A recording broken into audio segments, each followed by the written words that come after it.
Assalamualaikum warahmatullahi wabarakatuh. Berikut adalah pemaparan modul 1.1 1.1.J Koneksi antar materi, kesimpulan dan refleksi pemikiran Ki Hajar Dewantara. Salam guru penggerak, tergerak, bergerak, menggerakkan. Perkenalkan, saya Nono Kustruan, CGP Angkatan 11 Kabupaten Kuningan, dengan fasilitator Bapak Asep Gunawan MPD, pengajar praktik Ahmad Danjar SPD. Ki Hajar Dewantara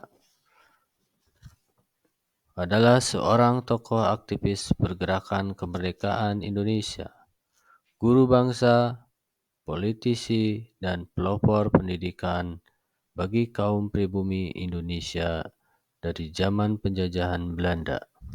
Beliau adalah pendiri perguruan Taman Siswa, suatu lembaga pendidikan yang memberikan kesempatan bagi para pribumi untuk bisa memperoleh hak pendidikan seperti halnya para priai maupun orang-orang Belanda. Ki Hajar Dewantara sangat berjasa dalam mengembangkan pendidikan di Indonesia. Ki Hajar Dewantara dianugerahi gelar sebagai Bapak Pendidikan Nasional Indonesia dan tanggal kelahirnya sekarang diperingati sebagai Hari Pendidikan Nasional Indonesia.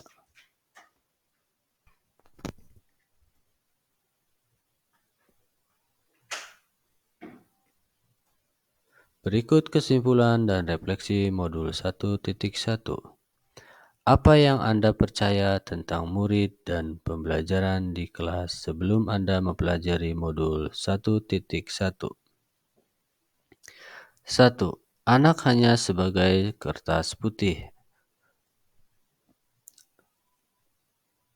dan kewajiban kita hanya mengisi kertas tersebut. Saya memiliki asumsi bahwa anak adalah sebuah kertas kosong. Maka tugas utama guru adalah mengisi kertas kosong itu dengan pelajaran sesuai dengan muatan kurikulum yang ada tanpa mempertimbangkan kodrat alam dan memiliki peserta didik. 2. Pembelajaran terpusat pada guru. Saya beranggapan bahwa guru adalah satu-satunya sumber belajar yang cukup membuat peserta didik memahami materi-materi pembelajaran. 3. Pembelajaran berfokus pada aspek kognitif. Sebelum mempelajari model ini, saya menganggap bahwa keberhasilan pembelajaran peserta didik hanya dapat diukur dari nilai-nilai yang didapatkan peserta didik yang telah mencapai KKM. 4. Tempat pembelajaran yang paling kondusif adalah di kelas. Saya meyakini bahwa kelas adalah terbaik dalam pembelajaran, karena kelas sudah dipersiapkan untuk peserta didik. 5. Menyamaratakan kemampuan peserta didik. Dan saya menganggap bahwa kemampuan peserta didik di kelas adalah sama, karena didasarkan pada umur dan jenjang kelas peserta didik.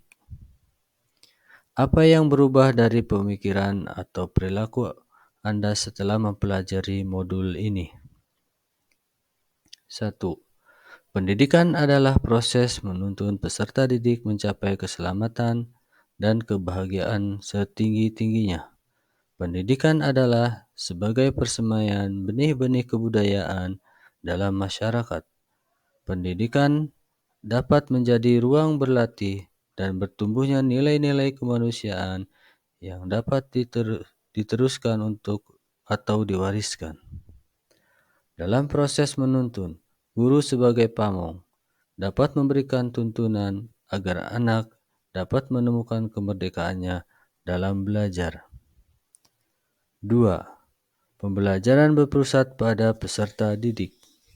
Pembelajaran berpusat pada peserta didik atau student center dapat mendorong siswa terlibat secara aktif dalam membangun pengetahuan, sikap, dan perilaku. 3. Pembelajaran yang menyenangkan.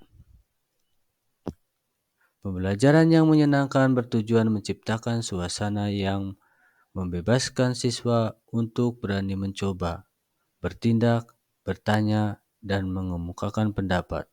Pembelajaran menyenangkan dapat menarik pembelajaran berlangsung siswa tidak merasa bosan. 4. Memanfaatkan lingkungan sekolah sebagai tempat belajar. Lingkungan sekolah menyediakan berbagai hal yang dapat dipelajari peserta didik. Sumber belajar lingkungan semakin memperkaya wawasan dan pengetahuan karena peserta didik tidak dibatasi oleh dinding kelas dan anak dapat mengoptimalkan potensi panca indera untuk berkomunikasi dengan lingkungan. 5. Pendidikan karakter dan budi pekerti. Pembelajaran di sekolah tidak hanya tertuju pada aspek kognitif saja, namun tidak kalah pentingnya adalah pendidikan budi pekerti yang dapat membentuk karakter peserta didik. 6. Setiap peserta didik memiliki kodrat alam dan zaman. Sebagai seorang pendidik, kita harus menyadari bahwa setiap anak memiliki kodrat alam dan zamannya. Setiap anak sudah membawa sifat atau karakternya masing-masing. Jadi sebagai guru, kita tidak bisa menghapus sifat dasar tadi. Yang bisa dilakukan adalah menunjukkan dan membimbing mereka agar muncul sifat-sifat yang baiknya. Sebagai guru, kita juga harus membekali keterampilan kepada siswa sesuai zamannya, agar mereka bisa hidup, berkarya, dan menyesuaikan diri. Apa yang dapat segera Anda terapkan lebih baik agar kelas Anda mencerminkan pemikiran Ki Hajar Dewantara? Penerapan pemikiran Ki Hajar Dewantara. 1. Guru menjadi teladan bagi peserta didik dengan menuntun peserta didik dengan penuh keikhlasan dan tanggung jawab. Saya akan mendesain pembelajaran yang menyenangkan, melibatkan peserta didik dalam pembelajaran dengan harapan peserta didik merasa nyaman dengan metode student center. 3. Menerapkan pembelajaran konseptual dengan memanfaatkan lingkungan sekolah sebagai tempat belajar dan kearifan lokal sebagai sumber belajar. 4.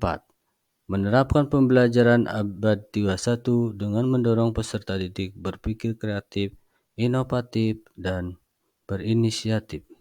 5. Pembiasaan budi pekerti. Demikian pemaparan modul 1.1. Terima kasih. Wassalamualaikum warahmatullahi wabarakatuh.